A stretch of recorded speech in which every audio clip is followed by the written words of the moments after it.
How cool is it to have an actual game day to get ready for this week? Say it one more time. I'm sorry. Game day. How cool is it to have a game day to get Yeah, ready no, for this it's gonna be week? fun. It's the practice is gonna be really good too, just as added bonus for preparation. But to get somebody else in here to go against somebody else would be good. Do you know how you're going to play that yet? As far as no We've had starters, Yeah, whatever. we've had preliminary discussions. I haven't finalized anything. I won't finalize till Friday. Robert, just a couple of injury. Tyron was just a rest day. Tyron Smith. He's dealing with a little bit of tightness coming off of the weekend of work, and so we just he'll be back in practice tomorrow. We just wanted to take a little extra precaution with him. Tightness where tightness. Lower extremity. But he didn't. He was out for the scrimmage, right? Yeah, this is just from his last practice, but he should be back in tomorrow. Robert, what is the progression that you're seeing from Jermaine Johnson? I mean, he obviously took a huge step last year. And then what did you see last year, and what do you expect this year, the next jump? Expectation is for him to continue working in the mindset he has. You know, last year I thought he really took a jump because of his mindset, the way he attacked every day, and the way he played every play like it was going to be his last. And if he maintains that same mindset, he'll naturally get better just because his skill level will increase. But you know, he's a guy that everybody looks to for leadership. He's a tremendous presence on this football team, and I just love his mindset and the way he tries to get better every day. Not to belabor, but I'm just kind of curious if you can kind of be more specific about the mindset. Is it a maturity thing? Is it realizing what it's going to take? You know. No, to I work think level? I think he's had that, you know. But it's one thing to have it, and another thing to demonstrate it, play in and play out, and day in and day out. And you know, he's got a mindset to attack every moment like it's his last moment. And it's not that he's developed it. Obviously, he has because he has it. But it's something that we felt like he's had since the day he walked in this building. How's Brownlee progressed? It seems like as camp has gone on, he's gotten better and better. For sure, he was off to a slow start. I think he would recognize and say the same thing. But I feel like over the past couple of days, he's come on strong. You know, these next 3 weeks are going to be really big for a lot of guys in terms of you know, you're going against different bodies, you're going against different coverages, you're going against different you're in different environments. So it's going to be a fun little test for everybody. Sherwood, we talked about him before, and he made an interception today. Just talk about the differences you've seen in him just heading into this year. Yeah, Sherwood's been.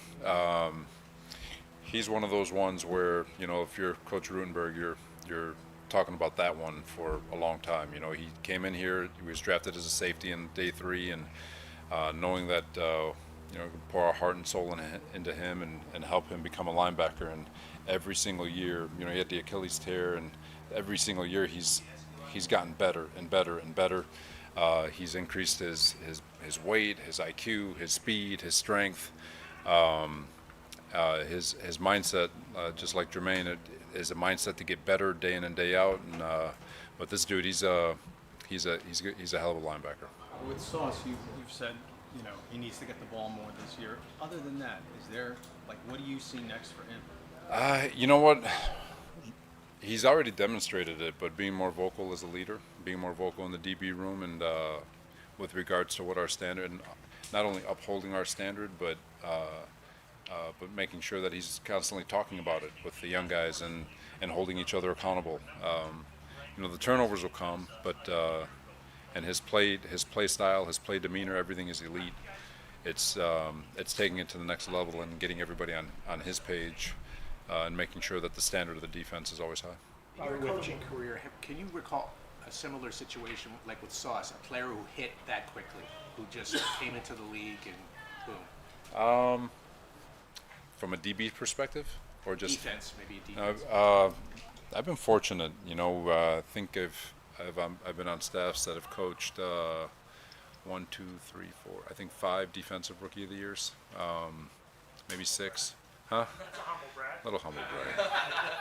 Defense is easy. That's the easy part. Get the offense going. But there's been guys. You know, Bobby Wagner hit the scene pretty good.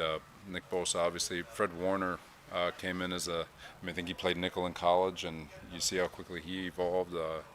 There's a lot of examples.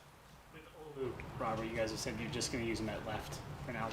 Why is that? Why not try to get him some reps at right, just in case you need a swing tackle when the season gets here? That's coming. But right now it's just a matter of just getting him what we believe he is and making sure that he gets very comfortable with that first. And once he gets to that level, we'll start working him in areas where we can advance him. We're still so early. We feel like we have plenty of time to help him understand swing and all that stuff. So. In camp, though, you think he'll at some point in camp? Yeah, I would anticipate that soon. Tomorrow will be 2 weeks on Reddick's holdout. Can you give us an update? I still have nothing. Are you surprised that it's lasted this long? I'm not surprised by anything in the league anymore. When you made the trade, the organization made the trade, did you ever think that you'd be sitting here 2 weeks into camp and Reddick wouldn't be on the practice field? I guess it doesn't matter what I thought at the time, but reality is he's not here, but there are, like I said, a bunch of guys who are working their tails off, and Will McDonald, like I said, is getting a lot of reps that he otherwise wouldn't have gotten, and for it he's been improving it every day.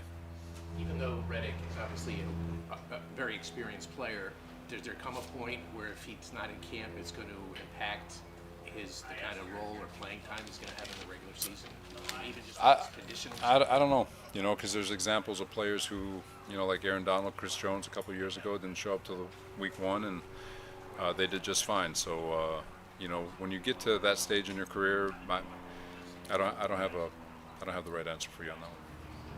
For you as a coaching staff, not having that hands-on time with him, will that make it harder if it does linger on to kind of prepare for week 1, and how do you accept that challenge or manage that challenge? We always, there's players come and go all the time in our, unfortunately, you're always having to make adjustments on the fly, but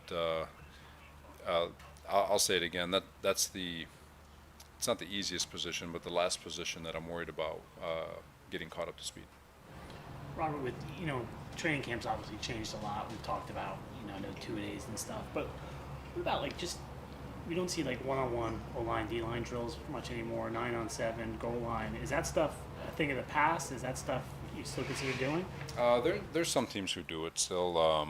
We do I don't know if you guys noticed it, but we do a 1-on-1, 7-on-7 type drill where it's mandatory man coverage. So we're still kind of doing it. The 1-on-1 O-line, D-line, it's just our philosophy to always be in team situations, whether it's like the 9-on-7 team run.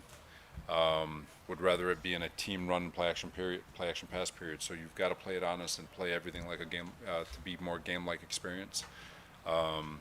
Obviously, there's pluses and minuses to everything you do. There is pluses to 9-on-7, and that you can, talk about building a mentality of toughness and offense still being able to run your run schemes despite the fact that the defense has an overloaded box, and then on the defensive side for 7-on-7 drills, still being able to execute your coverages despite the quarterback patting the ball and not throwing in rhythm, and the old 7-on-7 with no pass rush. So there's still pluses and minuses to all of it. Like I said, it's just our philosophy to try to put ourselves in as many game-like situations as possible. Do you think any of those help the callus? We talked about? I think getting reps, going through this heat, competing, having competitive drills day in and day out, and that anything you do in football is going to build callus. It's again, I'll go back to, we believe we're creating purposeful callus and putting them in game-like environments and having them callus the right way.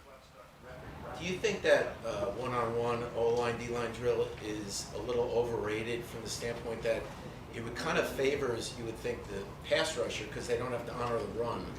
What are your, as a defensive coach, what are your thoughts on that drill? For sure. So I'll go both sides, offense and defense. So O-line, D-line one-on-ones favors the D-line because you think about an O-lineman, he sometimes has a chip, he sometimes has the slide, he's got inside help, outside help. There's not as much space as in a one-on-one where D-line can just rush freely without the quarterback scrambling. It's just a little bag back there, right? So very much favors the defense. Then you flip the other side, one-on-ones, wide receiver DB, and the receiver is running, we call it the the and one mixtape, because they're routes that don't really exist. Quarterback's back there just patting the ball, and then you don't know where your help is. There's no middle third safety. There's no plug. Like there's all structured, and so from a competitive standpoint and competing, it's cool. But from a real life actual rep and honing in on your craft, like I said, I've always believed that it's best to always do it in a team environment. Thanks, everyone. All right, thank you guys.